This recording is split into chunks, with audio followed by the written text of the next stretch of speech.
Today we're going to be talking about the chapter 19 in the Lotus Sutra. And I'd like to begin with an exhortation, sort of that would bring up some enthusiasm for us. And also I want to introduce, I have a very lazy disciple here. You can see this is Zag, right? And he's often asleep.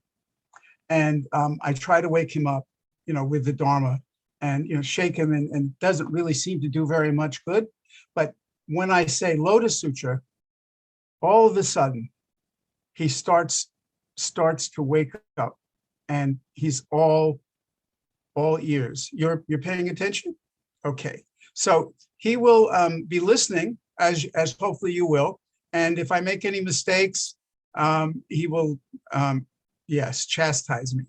So let us begin. Okay, exit. Okay, so here we are.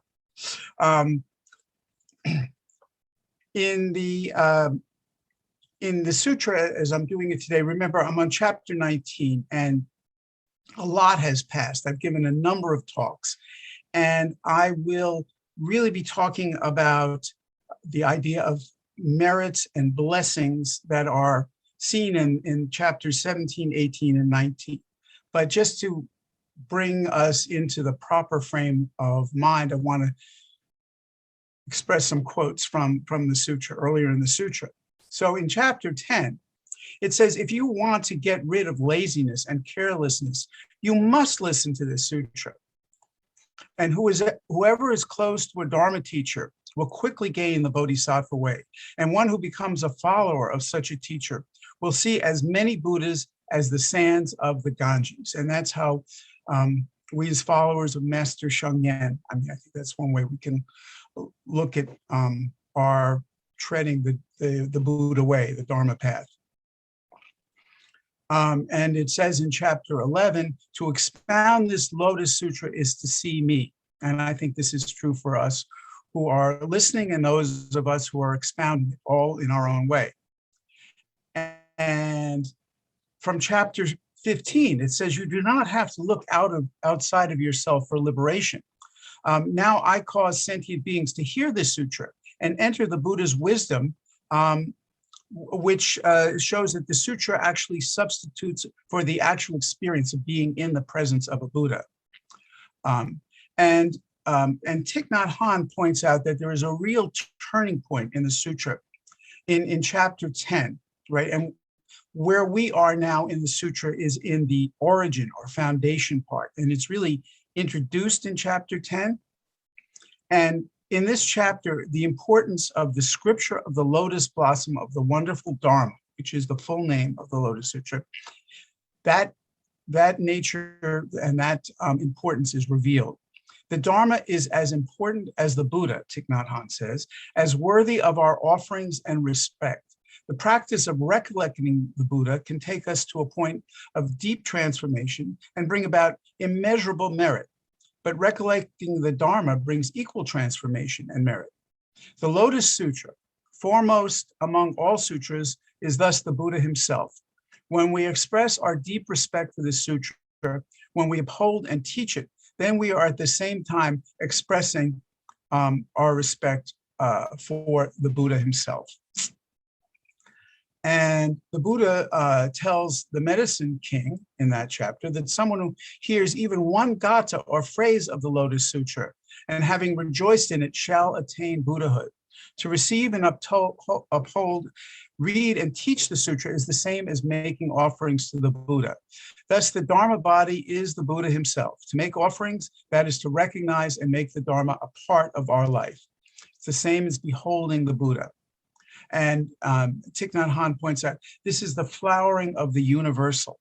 And in these later chapters, we're really in a state of transcendence from the ordinary mundane truths. Even the Buddha's earliest teachings were considered from this point of view worldly, not transcending, still bound in time and space. And now that we're in the sutra at this point, we're really opening up to the full wisdom of the Buddha. And that is what's particularly amazing about the sutra and the way that it slowly brings various aspects to our attention. So I want to give a kind of summary of all of the things that have happened that are remarkable in the sutra. And my little rubric here is how the sutra has blown the traditional mind. So this is a list of things that we have learned. And so we first learned something from the Buddha in chapter 1, which we can only behold. We can't put into words. What we witnessed through the text was the Buddha emitting light from his orna, the part between his eyebrows, which illuminated 18,000 realms. And we behold beings teaching the Dharma, practicing the Dharma throughout the universe, from the lowest hell to the highest heaven. And we, like the arhats and bodhisattvas in the sutra at that time, don't really know what is going on.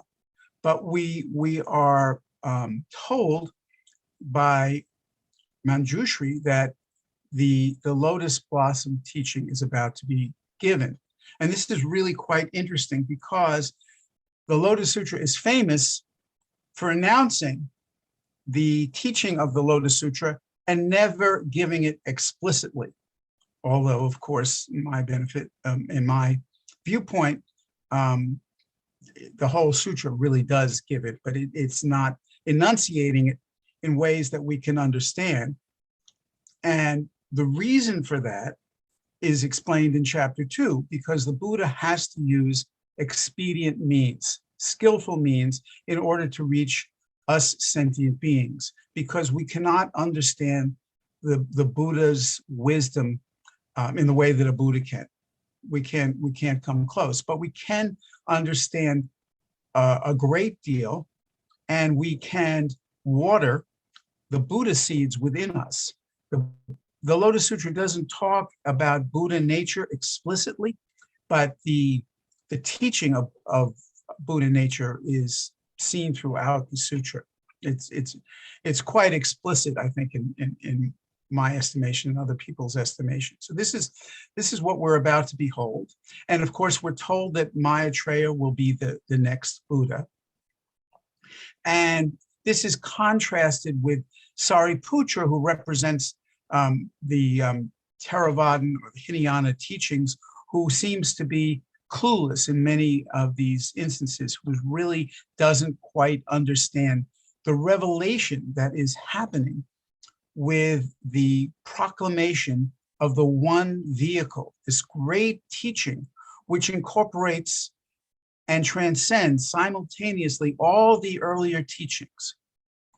And this is what the sutra is imparting to us. And this one vehicle has absolute inclusivity. All beings are promised an attainment of Buddhahood at some point. They're assured of supreme awakening. And we're told further, as in other sutras, of course, that the Buddha and his followers have come to this saha world, this world of suffering, out of sympathy and pity for us suffering sentient beings. And as the sutra unfolds, we start to see that our concepts of time and space and what's universal and what's particular, they have been unified and transcended. And especially in chapter 11, where the jeweled stupa rises into the air and Shakyamuni meets Prabhuta, and that is kind of symbolic of the immanent and the transcending becoming one thing, past, present, future, all space, all available, all part of mind, no different. So one of the things that we learn as we look at the sutra more closely is that the sutra is really about self-transformation, the way that you might find in the Lankavatara Sutra or the Surangama Sutra. And of course, as we learn in these sutras and the Lotus Sutra, the transformation is an interesting word, but what we're really doing is recognizing who we are and who we're not. We're trying to make these kind of discriminations. And the Lotus Sutra, in various ways, is giving us little bits and pieces of information that will let us put together a view and perhaps destroy all of our erroneous views so that we are no longer at odds with reality. That's, all sutras are really aiming to that in one way or another. The Lotus Sutra is remarkable in that it transcends all of the early teachings which describe the Buddha as having been born on the earth at a certain time, some 2,500 years ago, and after 80 years passing into parinirvana. We find out in chapters 15 and 16 that all of that was just expedient means. The whole sutra is really expedient means, presented to us with the understanding that our perception, our ability to understand at first is limited. So we have to listen to the teachings in terms of parables and metaphors. And that's how we can come to understand the sutra. Now, if I had more time, I was going to go through a lot of the famous metaphors, which by this time, by chapter 19, we've really gone through all of them pretty much. And I think people are familiar with the burning house, where the children representing the earlier practitioners are saved, and they don't even know they have to be saved. They don't even know that there's a fire, but they are saved by the great Buddha's teachings, by this one vehicle. And various of these metaphors and parables keep coming into the sutra. And to my mind, it's sometimes hard to tell where the, in quotes, the events of the sutras begin and end, and where the parables begin and end, because the complexity and the depth of the sutra is so great that we can easily misunderstand a variety of things. And it takes many, many readings and rereadings of the sutra before you start to plummet the depths and see how everything fits together. And perhaps I'll just concentrate on the one sutra with one of the metaphors, which is probably descriptive in a certain way of the entire sutra, and that is the parable that occurs in chapter 7 of the Lotus Sutra of the Conjured City. That is a metaphor where the Buddha is kind of a guide to some seekers of treasure who know that it's a long road before they reach their goal. And they become tired. And the Buddha, as the tour guide, is also a magician, and he conjures up a city. And this reinvigorates the travelers. And the city, of course, metaphorically, is nirvana. It's what the arhats thought that they had attained.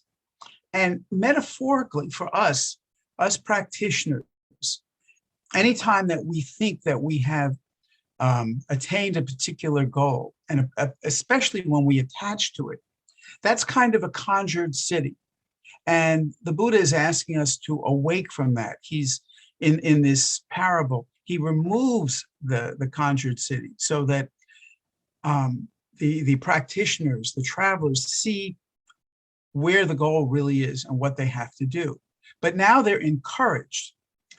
And whereas some of the other earlier parables have shown that we are deluded and on the wrong path, in this particular one, we really are, and those travelers were, on the right path, but the attitude was lacking, the commitment, the true vision, the true understanding of what practice is was missing.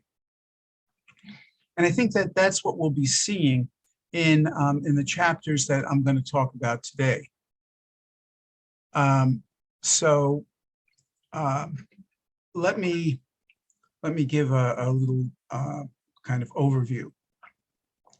So I'll be speaking about really chapter 19, which is the merits of the Dharma teacher.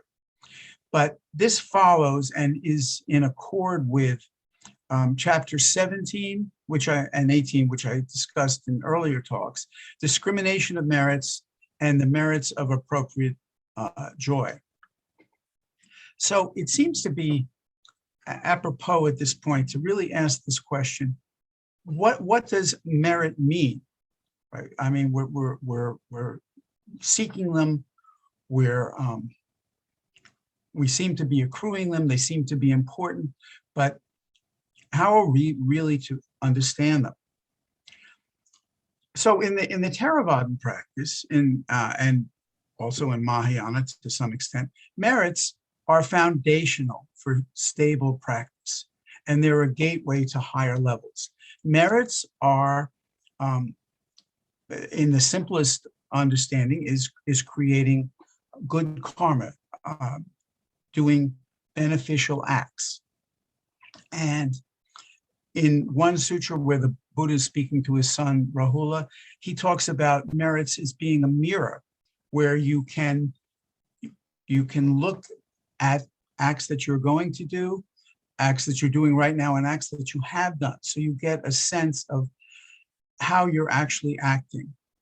What is your real intentionality, which is really what is behind all of this. What is in your mind? What are you holding on to? What are you letting go of? And to make real progress is to acquire merit, is to build a field of merits. And so here's a quote from the Dhammapada. Now, the word in Chinese, gong de, is variously translated as blessing and merits. And there could be some difference between a blessing and a merit in certain ways. The merit, it seems to be a deeper kind of understanding of how we act. But here is from the Dhammapada where it says, a blessing, friends when the need arises. A blessing, contentment with whatever there is. Merit at the ending of life is a blessing. A blessing, the abandoning of all suffering and stress. A blessing in the world, reverence to your mother. A blessing, reverence to your father as well. A blessing in the world, reverence to a contemplative. A blessing, reverence for a Brahmin too. And I guess by that, all sentient beings. A blessing into old age is virtue. A blessing, conviction established. A blessing, discernment attained. The non-doing of evil things is a blessing. This is pretty straightforward. One important thing to see from this quote is this idea of discernment, which becomes very important in these chapters. It's actually one of the names of the chapters we'll be talking about. It actually has this idea of discernment, really understanding what is going on in one's body, speech, and mind. That is really what we're looking at in practice.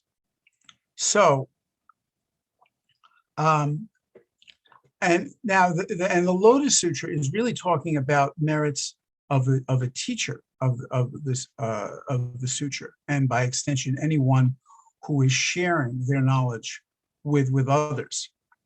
And the issue, though, is that there can be real misunderstanding or abuse in really dealing with understanding, trying to generate merit, not trying to generate demerit. So here's a story I'm sure many of you are familiar with. This is Bodhi, Dharma, and Emperor Wu. So the story runs when this is around the late 5th century, early 6th century, when Bodhidharma met Emperor Wu of the Liang dynasty. The emperor, who was a practicing Buddhist at the time, said, "I have built temples and ordained monks. What merit is there in this?" Bodhidharma said, "There is no merit."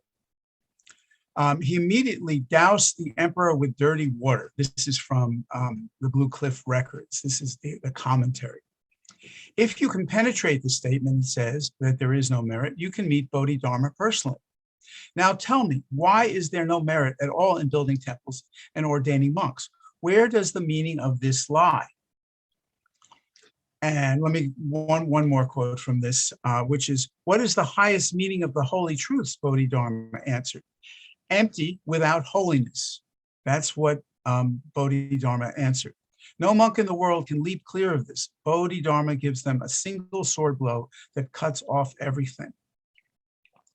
And I think the key to understanding these lines and seeing how they sync with the Lotus Sutra is the issue of attachment, the issue of no self, of not acting in the world according to one's own samsaric needs, thinking that we as entities are permanent, that we are separate, that we need a particular type of protection, and that we can be protected from all the changes in the world. This is something that is really conditioned within us. And oftentimes when we are practicing and trying to generate or attain merits, there is this kind of pernicious self-interest that can insinuate itself into our actions. And I think that is what Bodhidharma is warning Emperor Wu about. So, and Bodhidharma is really being very compassionate towards Emperor Wu. He's not actually disputing that the building of temples and ordaining monks are fine and noble acts. What he is addressing, I think, is the Emperor Wu's clinging, his craving. And that is what's keeping the emperor and all of us from moving ahead with our practice. So chapter 17, and this is, I've done this before, but I'm just going to give a quick summary. Now this has, this is called Fan Bia Gung De in Chinese, which is discriminating merits. And these this chapter is generated from what happened in chapters 15 and 16, when all of the disciples were yet again confronted with the mind-boggling revelations that their understanding of who the Buddha was and what his teachings were incorrect. So this particular chapter talks about accepting the inconceivable and never-ending lifespan of the Buddha. And I think what's important to see here is this is not just accumulating a fact that goes into your trivia database. It's like, oh, well, isn't that nice? Like, it's like the all the continents in the earth used to be part of Pangea, and that's a really good fact if you're a geologist, or knowing the causes of World War I or II. These are all not without their own merit, but they're just facts. So this inconceivable life of the Buddha is more than a fact. It radiates out, it resonates with meaning and implications. And so to embrace that is to discriminate, to see the truth of what the Buddha is talking about. And that in and of itself is meritorious. And it produces certain effects. So someone in this who has this kind of attainment, this kind of deep understanding, this deep commitment, understands the non-arising of all things. This is really one of the number of times where the Lotus Sutra really is addressing non-duality. And they achieve the ability to have dharanis, incantations, to hear and remember what they've learned. And they have eloquence and unhindered speech. And they have many, many dharanis, many incantations of many uses. And what they're doing is turning the irreversible Dharma wheel. And then there's a whole list of their assurance of awakening, 8, 4, 2, and 1 birth. And that they have this assurance of aspiring to supreme awakening. And so the Buddha says to Maitreya, future Buddha, those who heard and believed the long-time teaching are more fortunate than those who've mastered the 5 paramitas, right, of conduct and patience and virya, effort, and charity, and samadhi. It doesn't mention wisdom right here, but these paramitas seem to have been the bread and butter, if you will, of attaining enlightenment. And it says in the sutras, sometimes you have to spend an entire kalpa in perfecting one of these perfections. But here, the Lotus Sutra is saying, just by embracing this teaching, believing in the sutra, that you are in a better place than if you had perfected these. It's a rather remarkable statement. And we really have to take this stuff in and see how we feel about this when we read the sutra, and see how we can understand it. So then the Buddha said to Maitreya, those who heard and believe the long lifetime teaching, are more fortunate than everyone who has practiced before. So then we move to the chapter 18, which is the merits of appropriate joy, and this is Shui Xi Gengde in Chinese. So this is going yet another level deeper. Not only are you accepting fully these teachings, and remember the teachings here in these chapter 15 and 16 of the inconceivable lifespan and the non-limitation of the Buddha physically, right? That is just in sync with everything else that has happened in the Lotus Sutra. So in other words, to embrace that is to embrace everything that has occurred earlier in the sutra, all of the parables, all of the prophecies for the Buddha's disciples. Everything that has happened is encapsulated in this kind of understanding. So in this particular case, when you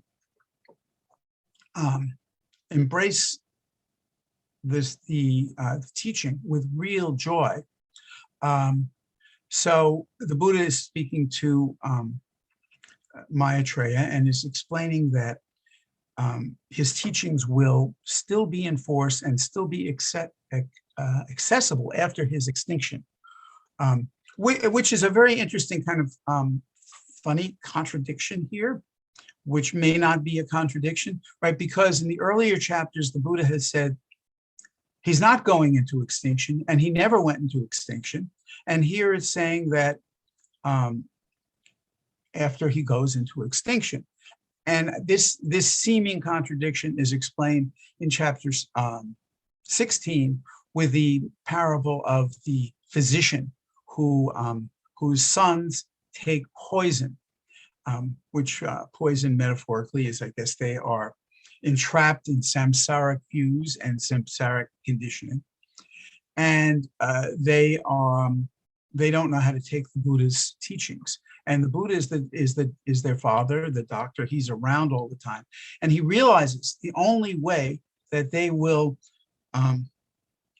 take the medicine that is good for them is that if they think he's gone. Because if they don't think he's gone, they think that he's there to protect them all the time. So the Buddha in this parable, as a doctor, pretends to die, sends word to his sons, and then some of them come to their senses and they take the Dharma medicine. So once again, in terms of two truths, in terms of immanence and transcendence, you can say that the Buddha has gone into extinction and has not gone into extinction. And from a certain point of view, there's really no dilemma there. So now, once again, in chapter 18, he's saying that these teachings are for monks, nuns, laymen, laywomen, other persons of wisdom, whether old or young. These can all be beneficiaries when they hear just a line from the sutra, but they respond to it with joy. And once again, the arising of joy within someone is kind of a precursor, a predictor of how the teachings will grow in one. And then he has his teachers go into a variety of places besides the monks' quarters, into villages, any place, telling their relatives, their friends, and understanding what people's abilities are when they talk to them.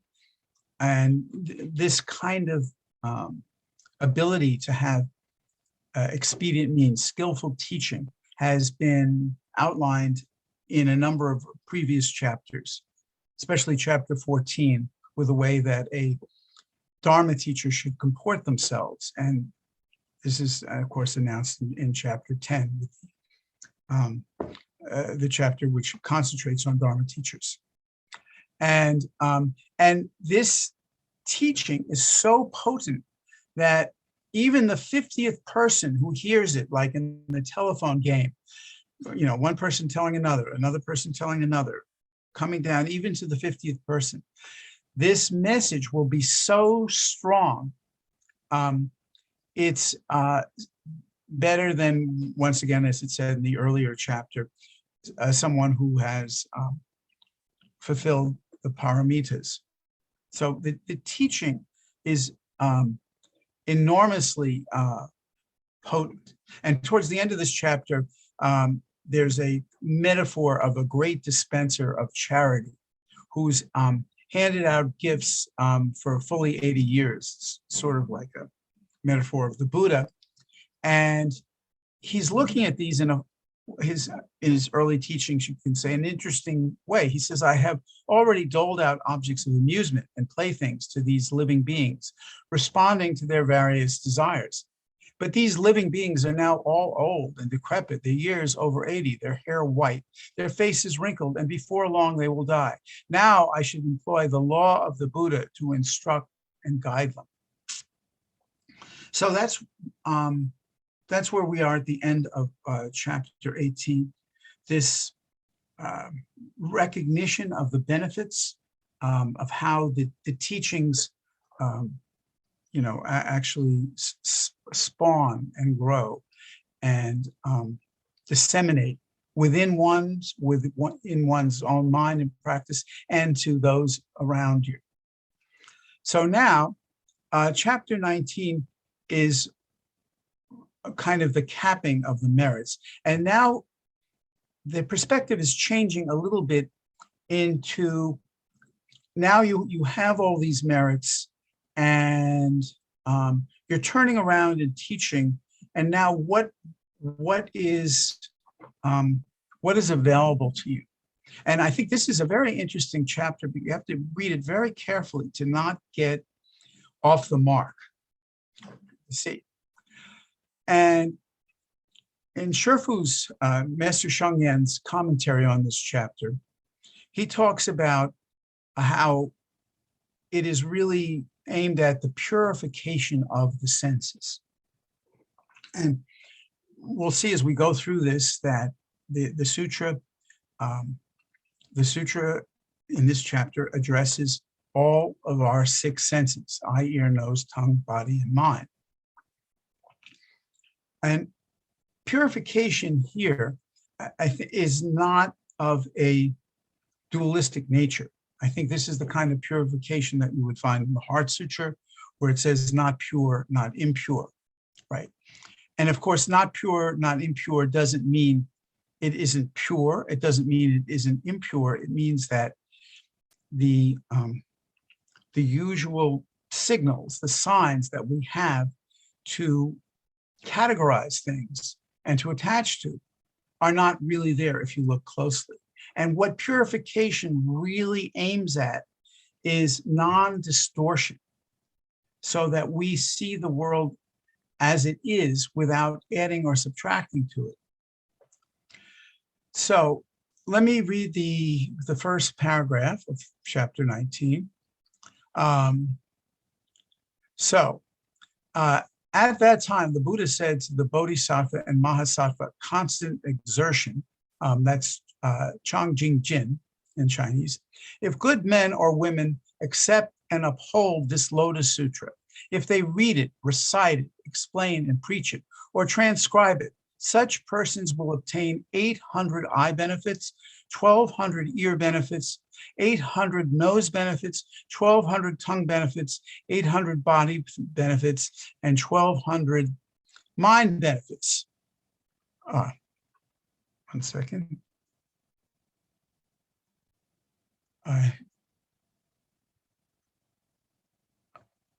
I'm sorry, just lost the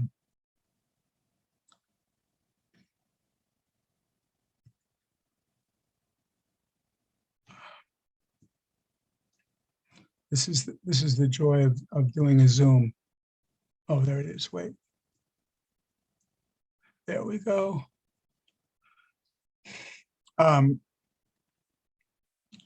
Of mind benefits, and with these benefits, they will be able to adorn their six sense organs, making all of them pure. So,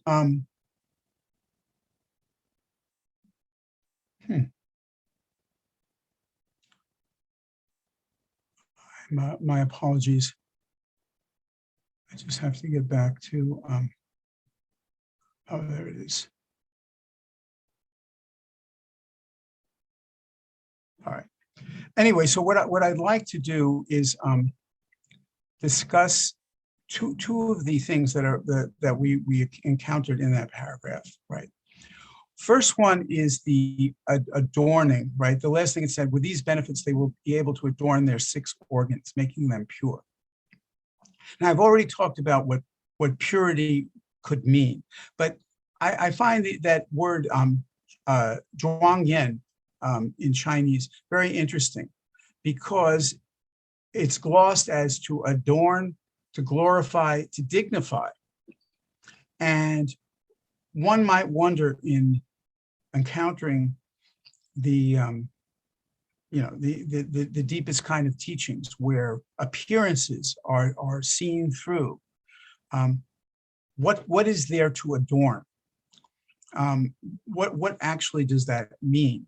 And what I think a way of understanding this is that Zhuang Yen is about synchronizing what appears with what doesn't appear.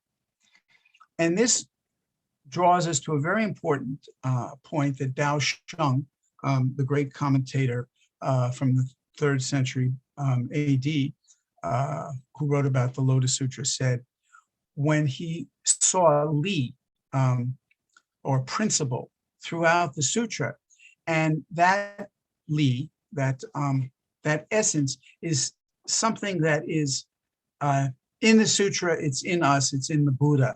It's not in the words of the sutra, but it's not in the words of the sutra. It is something that one can perceive through practice and dedication. And so, and that's very good to keep in mind when we talk about going through the sutra. So what I'm going to do is give us a very quick tour of chapter 19, and then make some more comments. So, and also remember, we talked about the 1,200 benefits, 800 benefits. I think that this is one of the times when you can kind of discount these numbers. I mean, there are explanations for them in some commentary, but I think it's just pointing to understanding, beholding the senses in a deeper way than we're normally able to. So it says in the first one with the eye, these good men and good women with the pure physical eyes they receive from their parents at birth will view all that exists in the inner and outer parts of the 1,000,000,000-fold world, its mountains, forests, rivers, and seas, down as far as the Avicii hell and up to the summit of being. And in the midst, they will see all the living beings and will also see and understand all the causes and conditions created by their deeds and the births that await them as a result and recompense for those deeds. So this is a very dynamic understanding of seeing way beyond anything, certainly, that I experience. And it's not just seeing materiality, it's seeing conditions, it's seeing things that are what one would think would be not discernible by anyone's eye, your deeds and your births and causes and conditions. So, but this is a very deep, penetrative seeing. And then with the 1,200 benefits of the ears, people will hear all different varieties of words and sounds in the 1,000,000,000-fold world, down as far as the Avicii hell, up to the summit of being, and in its inner and outer parts. And it goes through elephant sounds, horse sounds, sounds of laughter, sounds of voices of boys and girls, sounds that are the law, the sounds of the Dharma, sound that's not the Dharma, bitter voices, happy, unhappy, from every different world that's possible, all within a human hearing faculty. That's what's so interesting. It's not talking about, the Dharma eye or the wisdom eye or the Buddha eye, just our eyes. And then the next one is about the benefits gained for the nose, and with these benefits, you can smell a variety of fragrances from top to bottom, throughout the inner and outer part of the 1,000,000,000-fold world, right? So it's pretty remarkable. And there's a whole listing of all the flowers. And you can identify all sorts of beings with just the sense of smell. And not only that, you can tell whether it's heavenly beings, and if they're amusing themselves and satisfying the 5 desires. And just with a sense of smell, you can tell whether it's a voice hearer or a Pratyeka Buddha or a Bodhisattva.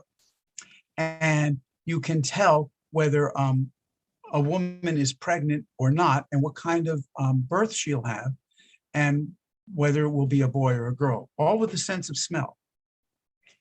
And then the next thing is the power of taste, right? The tongue. And now this is interesting. As you might expect, not only can you discern taste, but with this particular benefit, everything tastes wonderful. Because of the faculty of your tongue. And interestingly enough, the ability of the tongue also comes out in your ability to speak the Dharma. So you are unbelievably eloquent, and you have a wonderful voice that is penetrating and pleasing to the listener. So that's the voice, that's the tongue. And then with the body, it's interesting. It doesn't talk about abilities of touch, which you might think, the ability for your body to recognize various things.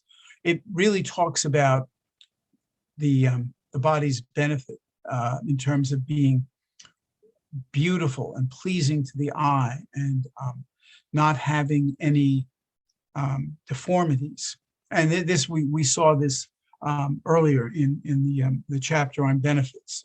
And there is this idea. Remember, the Lotus Sutra has got lots of cultural identification and perhaps baggage, where there is an association between one's physical presence and one's spiritual attainment, which, you know, in our experience is not always true, but this is a different kind of circumstance.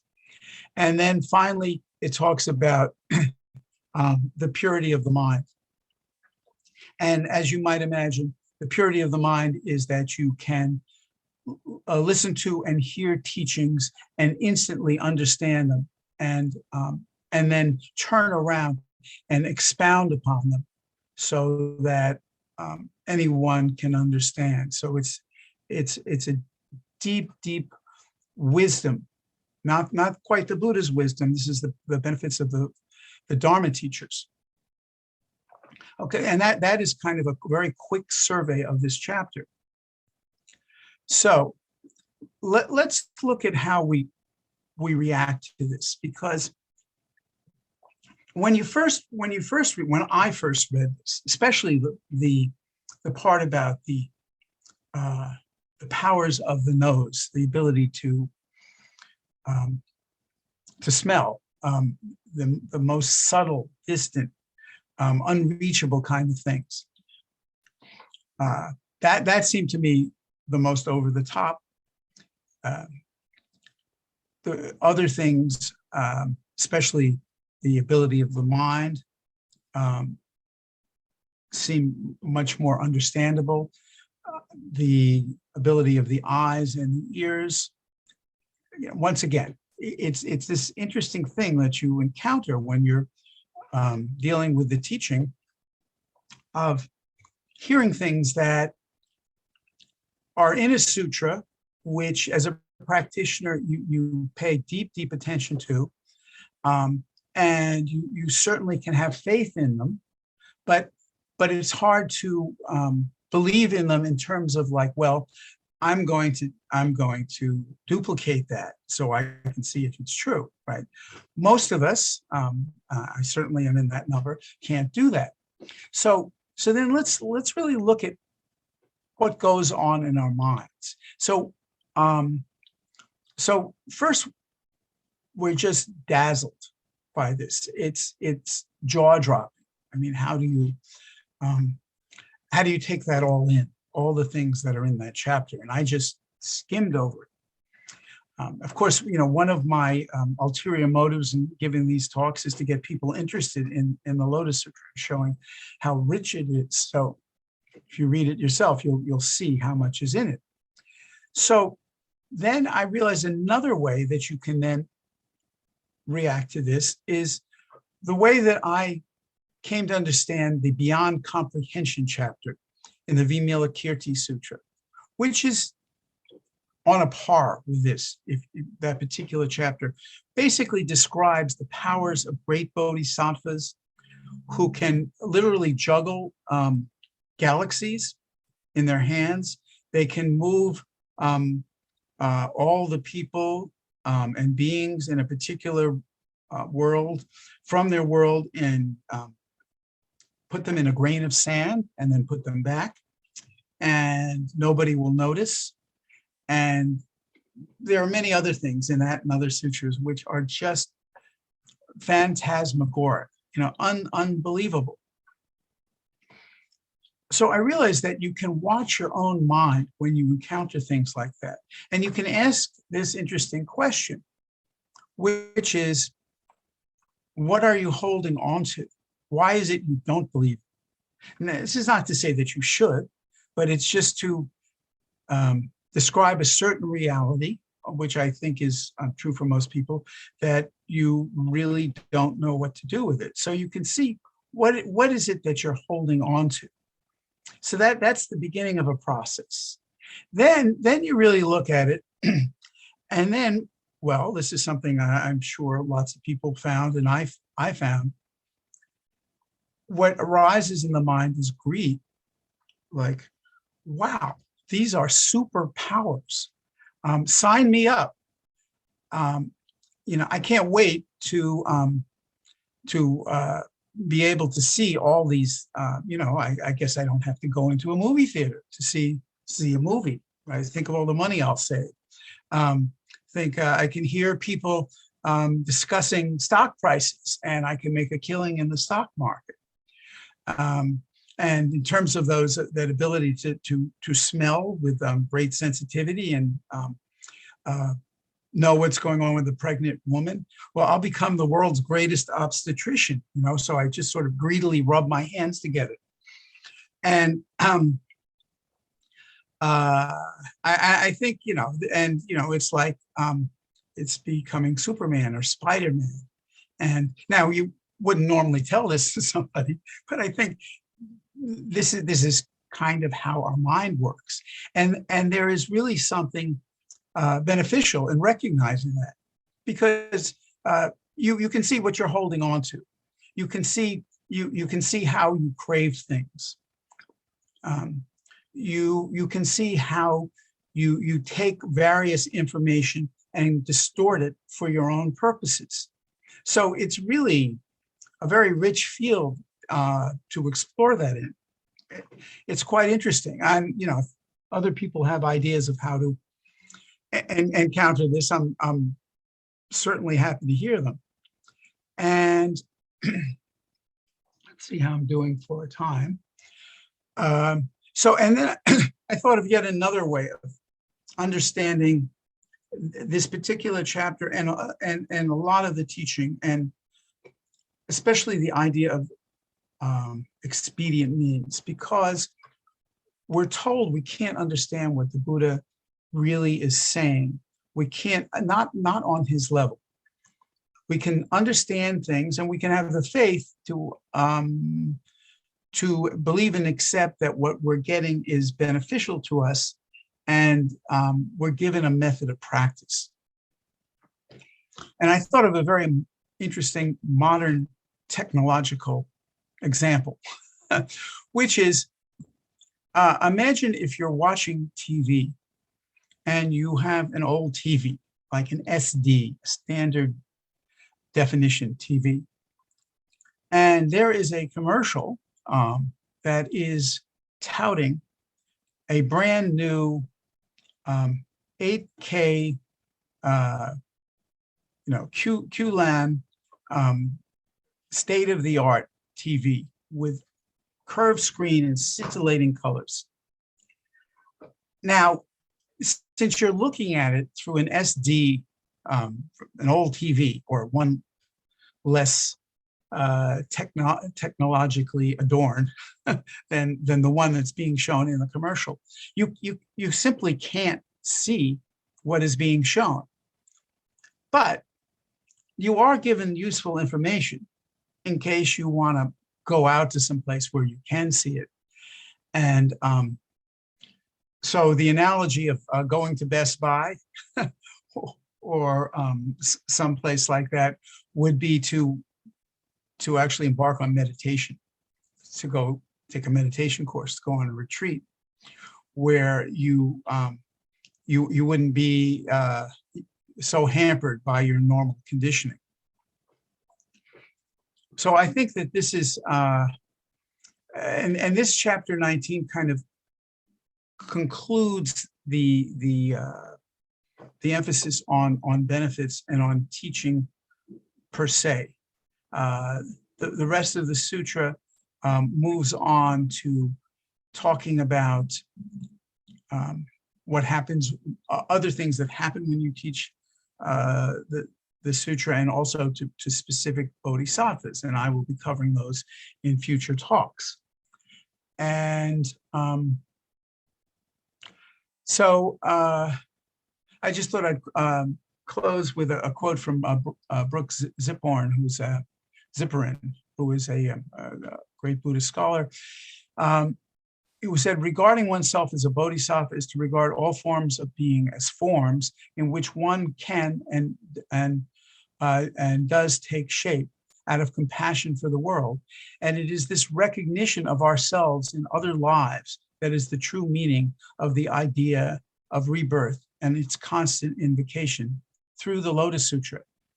It means to see all the past, present, and future existences of all beings as varying bodhisattva transformations of ourselves, and to see this way right now. So we can, all these things, all of our reactions to the sutra, all of our understanding that we are getting and perhaps forgetting and then relearning and then expanding upon. This is this very real, quite wonderful process of beholding the Dharma, the Buddha's teaching, and embarking on self and other transformation. And so this field of merit that we've been talking about in these last 3 chapters, this is really the engine. This is the thing that gets people closer and on the path of the Buddha way. And I just finished right before 12. So now, thank you all. I hope we have some time for questions. Thank you. Do we have any questions?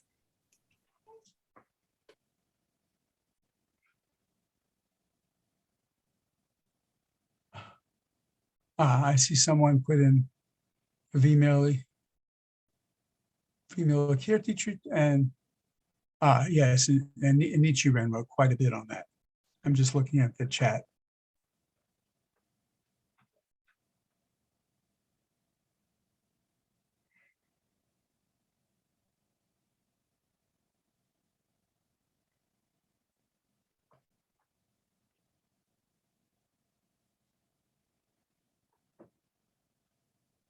You can raise your hand or type in the chat if you have any questions. Any questions, commentary, recommendations for high definition TV, whatever seems to be appropriate. And I want to, just sign off with Zach, who was, did you approve? He's sort of been indoctrinated by me, so he doesn't have much choice. All right, maybe he does have more choice than I thought. We have one hand. Yes, please, Michael. Hi, yes. So I am very new, I guess you could say, to the world of Buddhism. This is actually my first Dhamma talk at an actual Sangha, in a sense. And I was wondering sort of, I have sort of felt in my experience sort of being awakened to the Dharma, even as you were talking about the Lotus Sutra here, even though, I am sort of joining in the middle, I guess. But I haven't taken refuge officially. I have not done the ceremony with and received the 3 jewels from a monk yet. But I want to know that I'm still practicing, I'm still studying these things as much as I can. I guess I'm asking, is it right? Is it okay to do that, even though I have not yet taken refuge?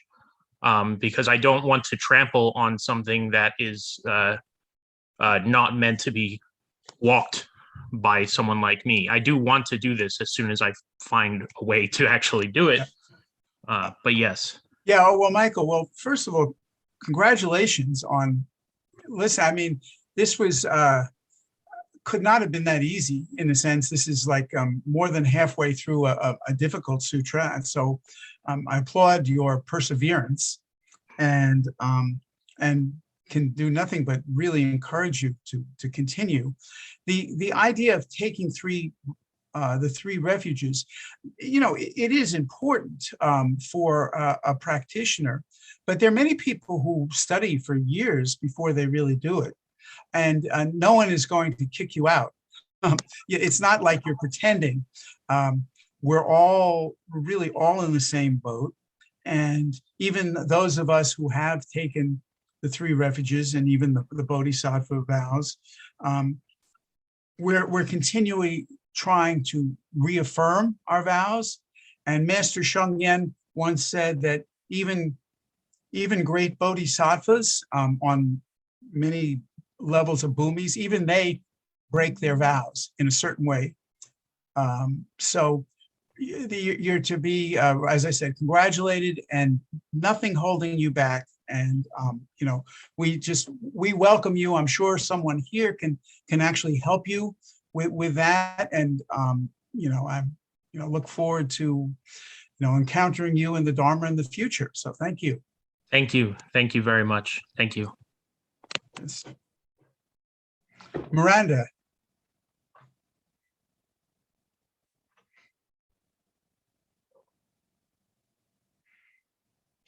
I think you have to unmute.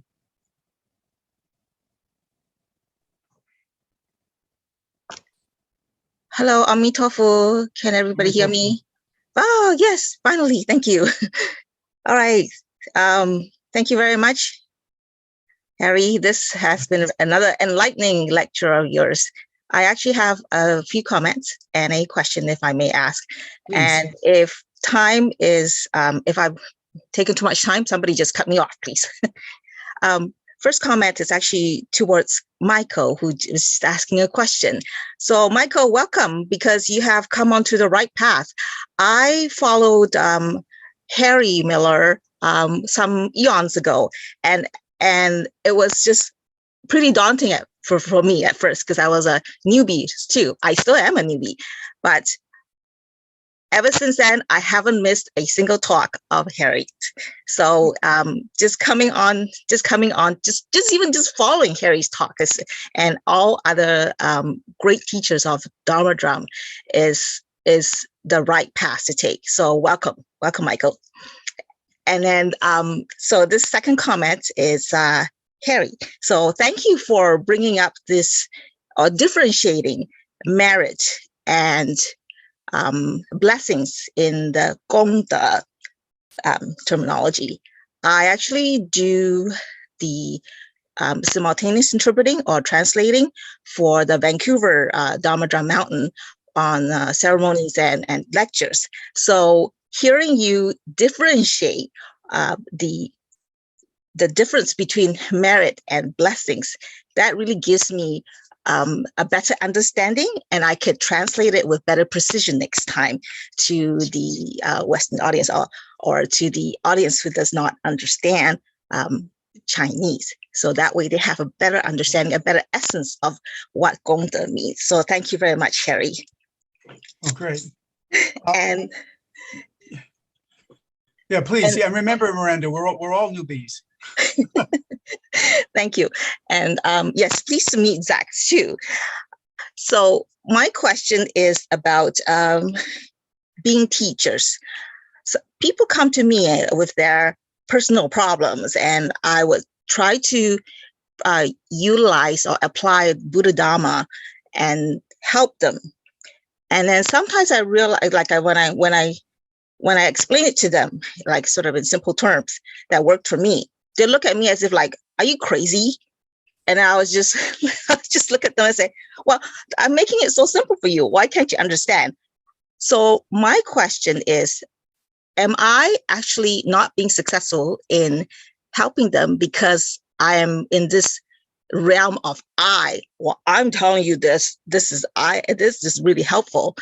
And number two, quite likely, my question is, I'm not using the expedient means to help them understand Buddha Dharma. So, yeah, I think you do the best you can, and like I said, the I that gets in our way, this attachment to I, this is the nature of our practice, and you really have to look at what your intention is when you're talking to other people. Are you really, are you trying to show how much you know? I mean, one could do that. Let me recite something to you from memory so I can impress you. Are you really looking deeply into them and seeing what your resources are?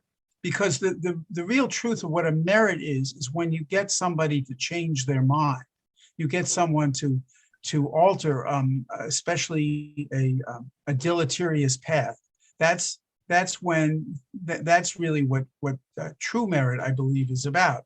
Not about what we can accumulate. And I think we just do the best we can, since we can't instantly be a Buddha and give somebody perfect Dharma advice. That's just not in the cards. But we can be sincere, be thoughtful, and take a step back and try to look at the situation from their point of view. It's almost, we're not therapists, but there's a lot in your own mind that can get in the way of you talking to someone. And Miranda, you sound like you're really aware of this. So, it sounds like you're doing fine. Thank you, Harry. Sure. Thank you for your encouragement. What Yes. I am doing is trying to see the suffering in them and trying to help them see their suffering. And quite often is the concept of impermanence. They cling on to something that is really bothering them. And so I said, okay, think about impermanence. For example, that's one example. But I definitely know how to adjust my practice. Yes, and that's great. And you can show people that what they're dealing with is projections of the mind, that they are the author of their own suffering, and they probably don't see that. And then you can get to the next level where you can see that the thing that is bothering you is just an illusion. It has no reality at all. So there's nothing to attach to. That's that's sort of where this is all going. And then you can really be helpful to people. I mean, that's with my own little way. That's what I strive to do, and try to learn as much and reach people, know what your abilities are, know what they're not. And listen to people. Don't give them advice that they don't need or they don't want, right? It's tricky, right? There's this helping other sentient beings. Fantastic. I got it. Untitled. Untitled. So I don't know, I'm happy to stay here all day. But I know that the Chan Center may have other plans. But if there are any other questions, please.